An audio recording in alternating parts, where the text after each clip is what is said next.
Hi and welcome to another episode of Toby's Barbecue Corner. Now it is the winter time, and what is nicer than to eat some duck? So that's what we're going to be doing today. We're going to be smoking a whole duck on my Traeger Pro 22. What you need for it and how to do it, I'm going to show you in this episode.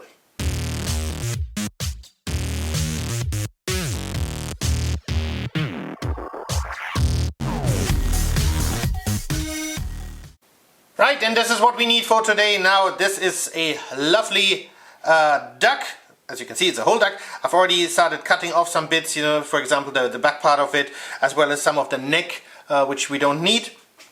Now this is a male duck, this is a brasserie duck. The females tend to be considerably smaller, so roughly a kg, so this is 2.5 kgs worth of bird. And then we're going to be doing two things to the bird today. So we're going to be using all these ingredients that you see here. So you need some butcher's twine, you need some needles, some sage, paprika, nutmeg, salt, pepper, an onion, some oranges, apple, etc.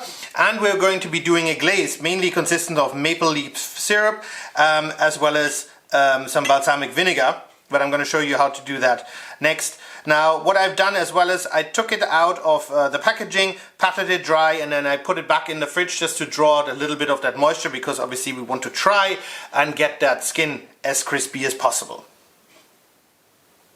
Right, first and foremost, obviously hygiene is very important, so always wear a glove when you're handling poultry. Make sure everything is nice and clean up afterwards, disinfect, etc. So what you want to do first is there is obviously quite a bit of fat here, in this bird, and what you want to do is you want to puncture the skin a little bit.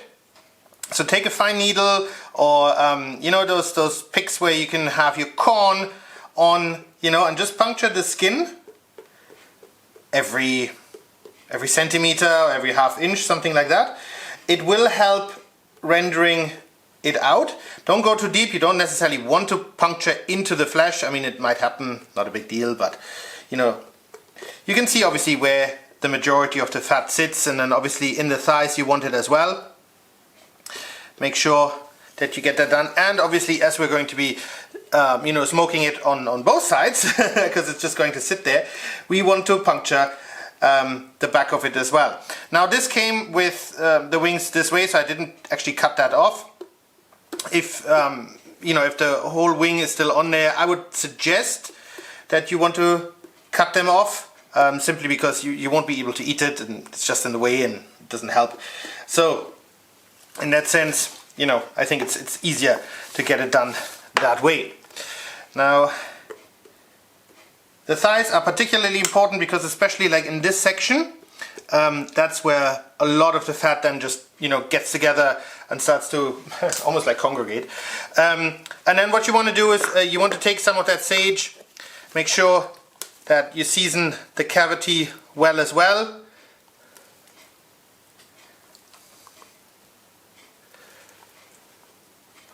And obviously you want to take salt as well as black pepper. Now you can use fresh ground black pepper. For this purpose I'm just going to be using already pre-ground black pepper. It's just easier because I don't have anybody to help me today, and obviously that would be rather difficult with just two hands. Now on the outside as well, you want to sprinkle it with a little bit of salt. It's going to draw out even more moisture. Again, we're going to be doing it from all sides.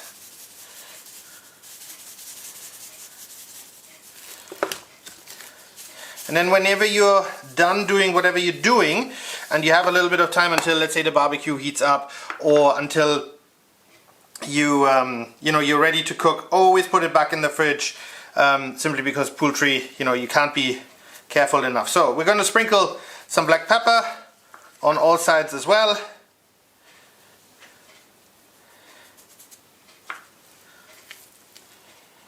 Alright, here we go, all done. And then what we're going to do is I've already started making our little glaze. Now this now only consists of maple syrup as well as a little bit of soy sauce, but we're just going to loosely brush it on there. Again, obviously soy sauce is rather salty, so that will help draw out some of the moisture as well, and it will give it a lovely color.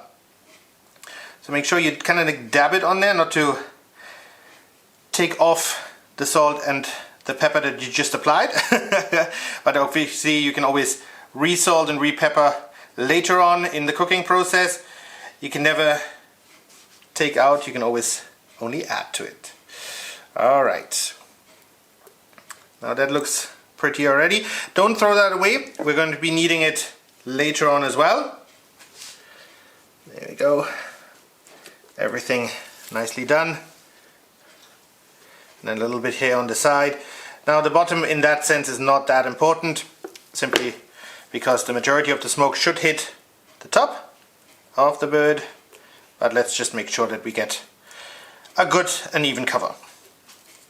Alright, here we go. And now for the stuffing, what I've done is I've already cut up all the stuffing. So I've cut up the oranges, the onion, the apple, as well as the thyme. Put also a little bit more sage in it, and then now we're going to stuff it. Now the point is we're not going to be eating the stuffing, so don't worry about it. Don't worry about the skin of the stuffing, as in the oranges or the apple or whatever. Obviously yes, wash it, important, but don't worry about the rest of it. Now we're just gonna stuff it in there, and obviously the smaller you cut your stuffing, the more you can get into the cavity. There we go. And whatever is left over you can either throw into a sauce, that is nice, or if you're not doing a sauce per se, just throw it away. And again, anything that has had contact with raw poultry should be either heated up to the appropriate temperatures or thrown away, simply because it's that dangerous.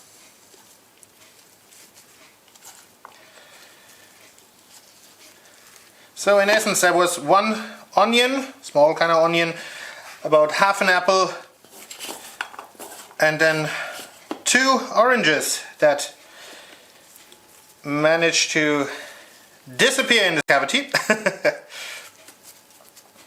And now what you can do is, and I might actually do it, just give it a, just close it up with some butcher's twine, simply because we don't want it falling out. And we kind of want to steam the vegetables in the bird, and then for them to release all their oils and all the flavors into the bird rather than out through the opening of the cavity. There we go. Lovely. That was good measurement on my part, to praise myself. Here we go.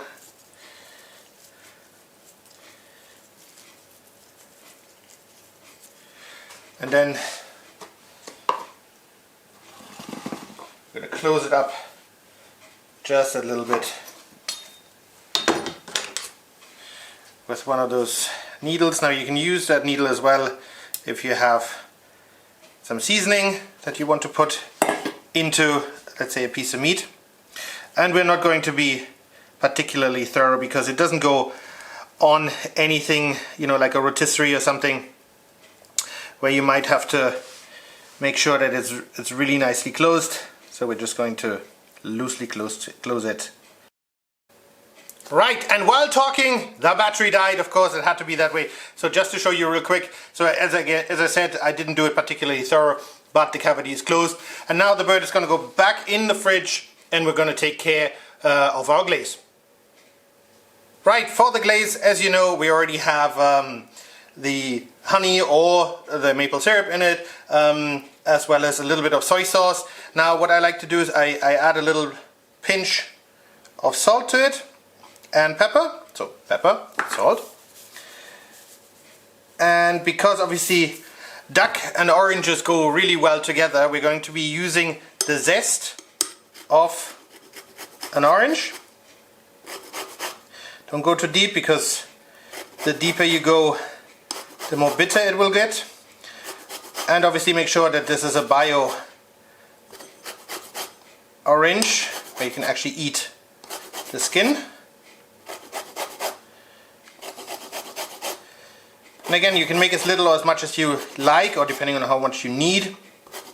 We won't be using it for anything later on anyways, so however much you do, you do.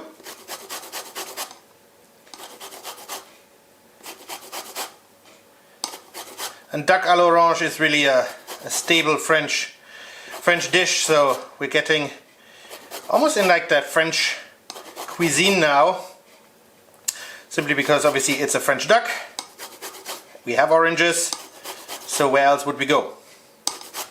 Alright, so this is about as much zest as I want. Nicely in there. And then we're going to take our orange and we're going to squeeze it as well. You know, obviously make sure that in case it has any seeds, you don't want that. So be careful when you squeeze it. And you need about 1 orange, give or take. So I'm going to finish this up and then I'll see you outside on the smoker, which is already heating up. Right, the Traeger is running at about 100 degrees and we're going to give the duck a little bit of a smoke, and then we're going to crank it up to 160 degrees until the breast reaches 68 degrees internal. We're going to glaze it, and then we want an internal temperature of 74 degrees in the breast, 80 in the thigh, and then we're going to rest it for 15 to 20 minutes. And now we're getting some really good smoke, so on it goes.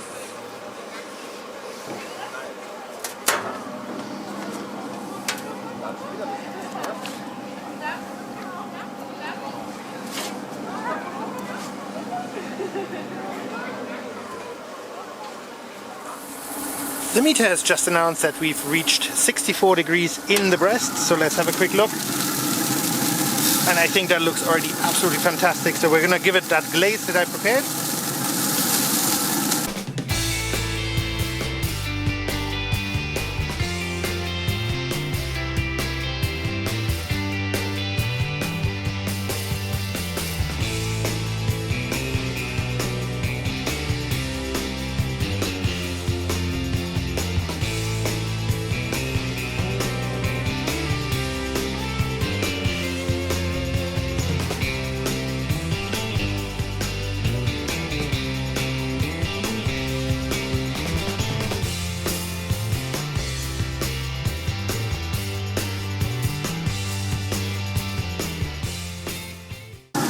Needless to say, you can do this in any barbecue that you have. You can do it in the oven as well.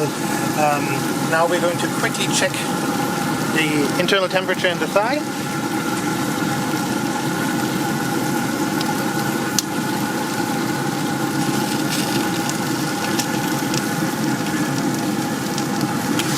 Right, 68 degrees. So we're going to shut it and let it cook until we've reached our internal temperature that we're looking for. Exactly 2 hours and 48 minutes later, we're done, and doesn't that duck look absolutely amazing? So we're gonna carve in. We've reached the internal temperatures that I said earlier in the video, both for the thigh as well as the breast. And let me tell you guys, you can't see it just yet, but I'm sure you're going to see loads of liquid coming out in just a second out of that duck. I mean, that thing is juicy. So we're going to carve this up, and I've made some dumplings and some red cabbage to go with it, and we're going to dig in.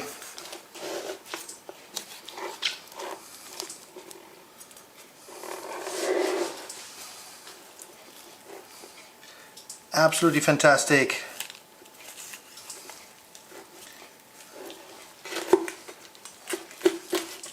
I mean, look at this, guys. I mean, the skin is absolutely fantastic. It's cooked all the way through. And look at the liquid of the juice that's coming out of this bird.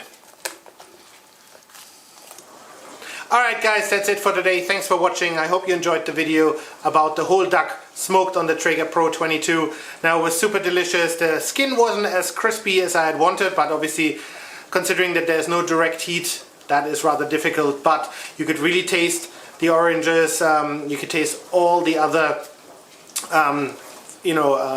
flavors that we had in there.